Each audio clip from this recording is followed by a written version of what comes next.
40, 40, 45, 45. Love, love, love, love, love, love, 45. Love, love, love, 45.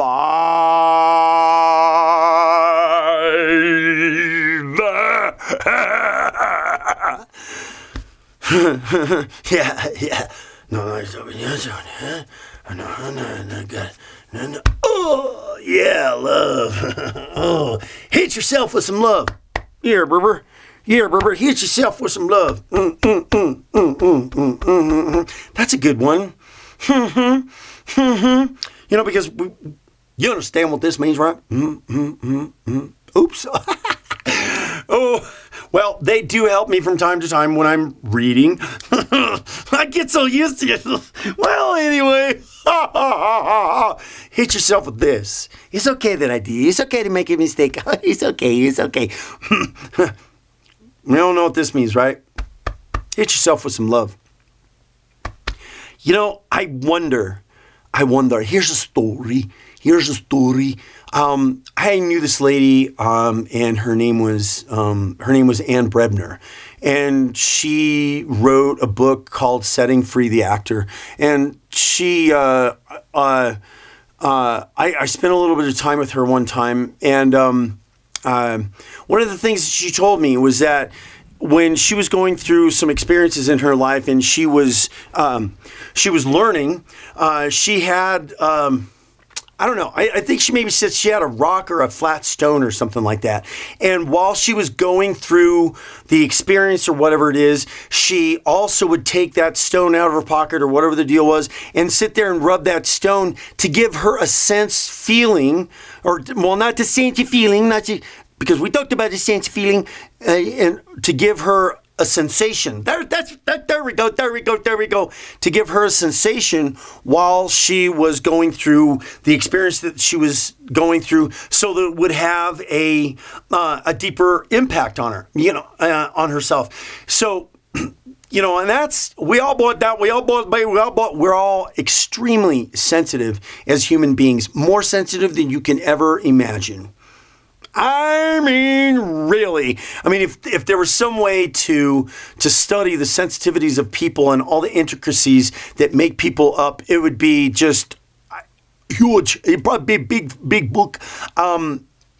So I saw the wisdom. I saw the wisdom in that, and I tried that. I got this picked it up as kind of a necklace one time, and I was going through some, when I'm going through some spiritual growth, and I would have this necklace around me, and I'd be rubbing this little, it's kind of like, it was like a big ball kind of thing with, I don't know, hard to explain anyway, kind of rough. Anyway, it was giving me a sensation while I was going through, and I know on an underlying level, it was having a deeper effect on me. So, you can use that tool. You can use that tool for you and whatever you're doing. And I would recommend that, because not only, like for me, when I was going through some spiritual growth and some stuff, like that, I wore that kind of, it was like a big necklace around my, and it was kind of like, it was basically a ball. It was like a metal ball that looked like it had little flower nodules on the side of it, I guess.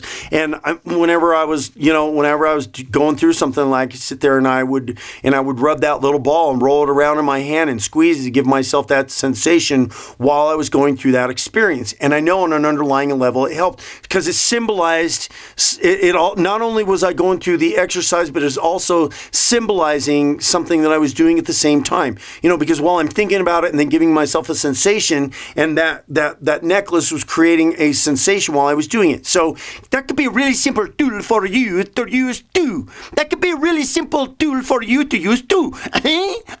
So, here was I say, hit yourself with some love.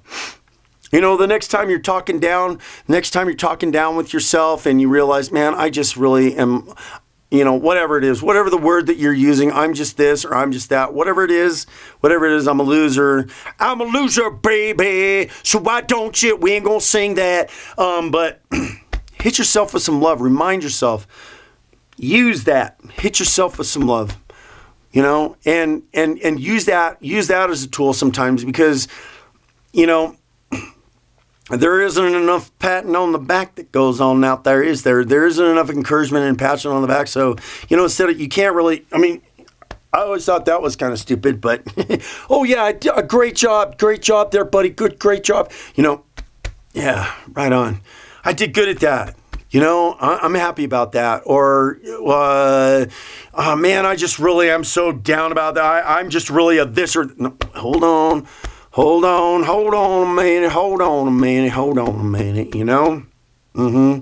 So, yeah.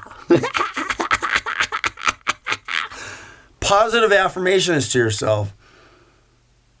I mean, you can say, positive affirmations, if I only think positive, then positive things will happen, but, well, that can be yours, but the consistency and persistency of that is what is key to making those things work.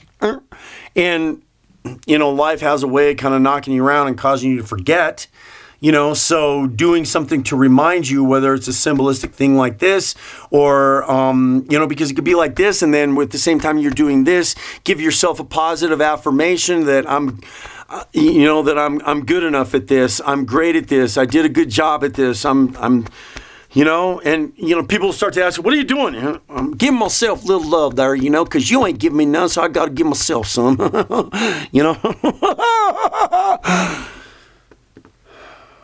Positive affirmations for for yourself. I mean, and what really just kind of weighs heavy on me is the importance of kids to be able to be doing this and young adults to be able to be doing this now. I mean, this is for everybody, that you would do these things. I don't care if you're 68, or how old y'all? You need to be doing these things for you because, I had a grandfather that, it's kind of crazy. And I mean, whatever, I had a grandfather that basically died of a broken hip. I mean, he got so negative and down on himself. Previous to that, I guess is what I was, previous to that, like months before he broke his hip, I remember spending time with him and the things that would come out of his mouth and how he was just good for nothing. I mean, he just had this, I'm just good for nothing. He was in his 70s, I think it was, when he died. And he just had this total, I'm just good for nothing. Everything in life is how you wish to think, feel, and believe about it. And however you wish to think, feel, and believe about yourself is how it's going to be for you. Everything in life is how you wish to think, feel, and believe about it. Okay, but hold on. Everything that you believe about yourself, however you think about yourself, however you feel about yourself, is how things are going to be for you. That's deep, okay? That is like rock solid, straight up. How you think about yourself, how you feel about yourself is how your things are going to be for you. So when we talk about Grandpa, we talk about Grandpa. He just totally had this total attitude about how he was just good for nothing. And I remember one time it was one of the last times I sat down with both grandparents at their house and ate dinner with them, and just the things that could continually came out of his mouth, it upset me, and I mean, he was just a man that lived in such extreme levels of negativity. Primarily, where did that come from? From, his generation and where he was brought up and whatnot too. So, I guess, the struggles that we face in life and the things that we go through, the sooner you are able to recognize what you say about yourself, because think about that. He was so negative and down on himself that he took himself so far down that one day when he got a broken hip, he was in the hospital and he just, and then it was over. I mean, it was like, obviously made an impression on my life, and so I hope that story can make an impression on yours too, about how you can direct yourself in so many different ways. That's why it's so important. It's why it's so important to love yourself and appreciate yourself and build yourself up. Give yourself a compliment, huh? 'Cause you deserve it. Yeah, you do.